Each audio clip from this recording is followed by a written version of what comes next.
Do you wanna know? 개인의 성장을 응원하는 아지트 한박사TV의 함쌤입니다. 얼마 전 강의를 다녀왔는데요. 주제가 세대 공감 소통이었어요. 다양한 세대가 함께 모여서 서로에게 정말 궁금한 것들을 솔직하게 묻고 답하는 딥토크의 시간이었습니다. 재미난 질문들, 정말 현장에서 정말 이런 궁금증들이 있구나 이렇게 생각했던 질문들이 있어서 여러분들하고 조금 공유를 한번 해보려고 합니다. 먼저 선배들이, 그러니까 우리가 흔히 말하는 꼰대분들이 밀레니얼 세대에게 정말 궁금한 것들, 이런 질문을 해줬습니다. 제가 한번 읽어드릴게요. 선배가 밀레니얼 세대에게 궁금합니다. 너희들 정말 회식이 도움이 돼? 이런 질문을 했습니다. 그랬더니 밀레니얼 세대가 이렇게 답했어요. 술을 바탕으로 하는 회식은 싫어요. 업무의 연장선의 회식은 정말 싫어요. 하지만 뭔가 교류를 하는 자연스러운 분위기의 회식이라며 저희는 너무나 좋습니다. 이렇게 이야기를 했어요. 그랬더니 어떤 선배님께서 이런 질문을 했어요. 아니, 나는 너희들하고 회식하고 싶어서 회식하자고 제안을 하며 그때마다 약속이 있대. 아니, 어떻게 매번 약속이 있어? 그거 진실이야? 이렇게 물었더니 밀레니얼 세대분이 반은 진실이고요, 반은 거짓이에요. 정말로 약속이 있을 때가 있지만 실은 그날의 어떤 기분이나 분위기에 따라서 약속이 없는데 있다고 말하는 경우도 있습니다. 이렇게 이야기를 해줬습니다. 그리고 이런 질문도 했어요. 멘토와 꼰대의 차이가 뭐야? 이런 질문을 했었을 때 밀레니얼 세대들이 답해줬어요. 꼰대는 듣기 싫은 말을 계속하고요. 멘토는 내가 궁금해하는 것들을 정말 자세하게 알려줍니다. 자, 또 다른 질문을 한번 볼게요. 너희들은 선배들에게 무엇을 원하니? 이렇게 질문을 했어요. 그랬더니요, 밀레니얼 세대들이 대부분 이런 것들을 원하더라고요. 업무적으로 더 많이 원하는데 업무 지시를 내릴 때 확실하게 충분한 설명을 해줬으면 좋겠고 일의 의도와 방향에 대해서 이야기를 해줬으면 좋겠다. 그리고 내 업무가 아니었는데 내가 맡게 된다면 왜 내가 이 업무를 맡게 되는지 그 돌발 업무에 대해서도 다시 한번 알려줬으면 좋겠다. 이렇게 이야기를 했어요. 제가 예전에 영상에서 이런 이야기를 드렸거든요. 기성세대 분들은요, 고맥락 소통을 하고 우리 젊은 밀레니얼 세대 분들은 저맥락 소통을 한다고 했어요. 저맥락 소통은 어때요? 메시지가 명료하고 직접적이고 간결하고 분명합니다. 그런데 고맥락 소통은 이런 거예요. 한번 해봐. 하다 보면 알아서 돼. 하고 모르면 나한테 얘기해. 이렇게 표현이 애둘러서 표현하고 간접적으로 이야기해요. 그리고 메시지의 뜻이 무엇인지 정확하게 모를 때가 있고요. 그 행간의 속뜻을 읽지 않으며 파악이 어려운 것들이 있거든요. 우회적으로 표현하는 이런 고맥락 소통을 역시나 밀레니얼 세대들이 힘들어한다라는 이야기를 해주었습니다. 그리고 선배님이 이런 이야기를 했어요. 6시 다 됐을 때 모두 다가 칼퇴근하고 나 혼자 남아있는 모습을 보며 너희들은 무슨 생각이 드니? 라는 질문을 했을 때 그분들이 이야기했어요. 집에 가기 싫으신가?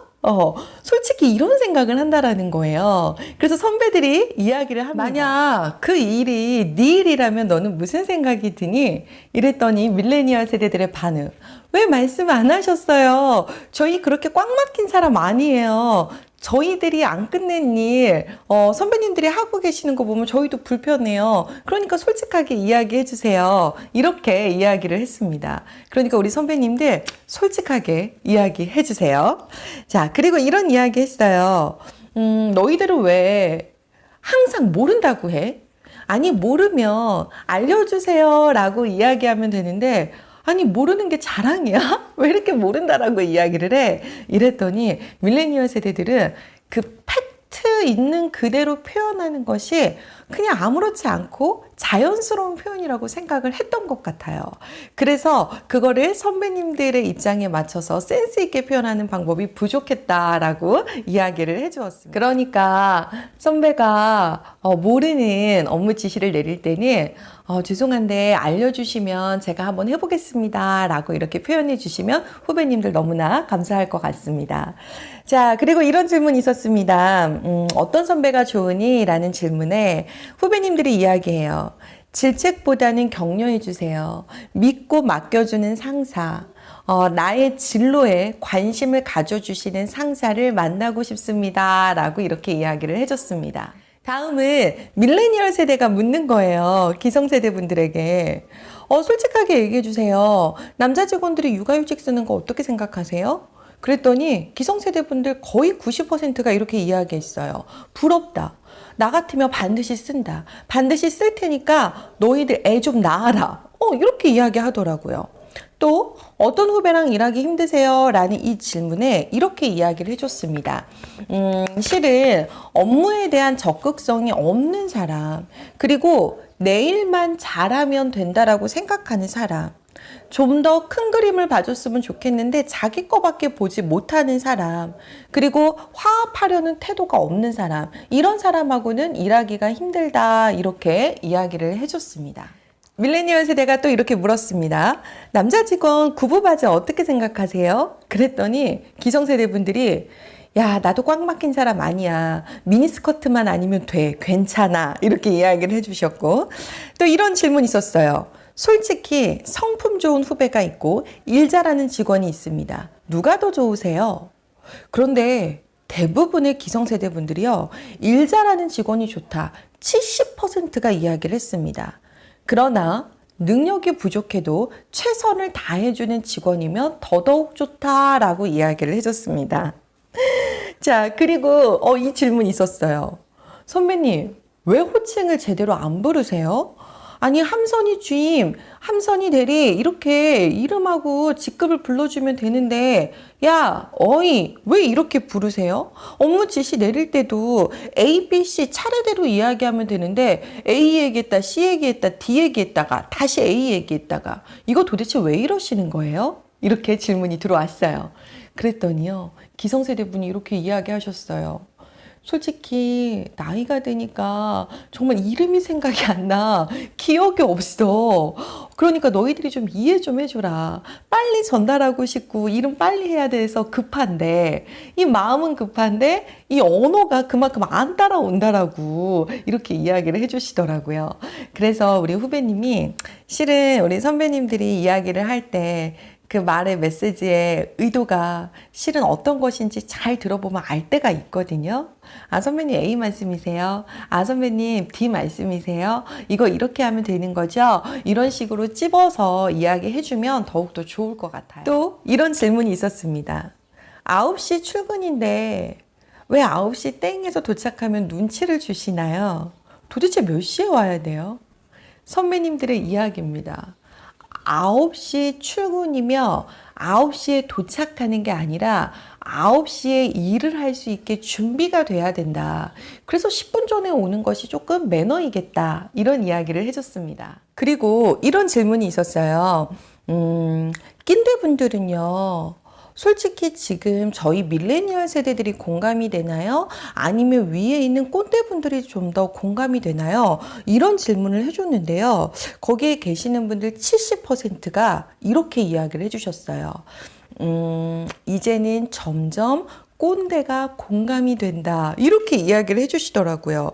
이유는 왠지 짠하다. 동질감이 느껴진다. 그리고 솔직히 그들이 오래 버텨줬으면 좋겠다. 이런 이야기를 하시더라고요. 만약 여러분이 낀대라면 꼰대에게 공감이 되시나요? 아니면 밀레니얼 세대에게 공감이 되시나요? 어쨌든 참 많이 힘든 그 세대가 낀대가 아닐까라는 생각도 한번 해봤습니다. 저는 이렇게 마무리를 했어요.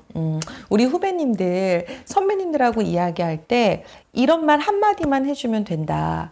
존중의 표현으로 선배님 덕분에 이 일이 잘 끝났습니다. 선배님 덕분에 또 하나 배웠습니다. 선배님 덕분에 잘 해냈습니다. 이런 선배님을 존중하는 표현을 해주면 얼마나 좋을까 그 이야기를 당부드렸던 것 같고요. 또 선배님들에게는 이렇게 말씀을 드렸습니다. 내가 원하는 것을 자꾸 후배들에게 강조하면 그것은 짐이 될 수 있다. 그 말을 하기 전에 후배들이 원하는 것이 무엇인지를 알고서 이야기해주면 그들에게는 긍정적인 동기부여가 될 것이다. 이렇게 말씀을 드렸습니다. 우리는 같은 말을 들어도 조언으로 받아들이기도 하고 잔소리로 받아들이기도 해요. 또 누군가를 바라봤을 때 같은 선배를 봤을 때 누구는 꼰대로 바라보고 누구는 또 멘토로 바라보잖아요. 내 마음이 얼마나 열려있느냐에 따라 다른 것 같아요. 조직 생활하면서 내가 가지고 있는 상대에 대한 선입견, 편견을 내려놓는 것이 진정한 소통의 시작이 아닐까 생각이 듭니다. 오늘도 행복한 소통하시길 바라고요. 이야기가 도움이 되셨다면 좋아요, 댓글, 구독 부탁드립니다. 우리는 다음 시간에 뵐게요. 또 놀러와 주세요.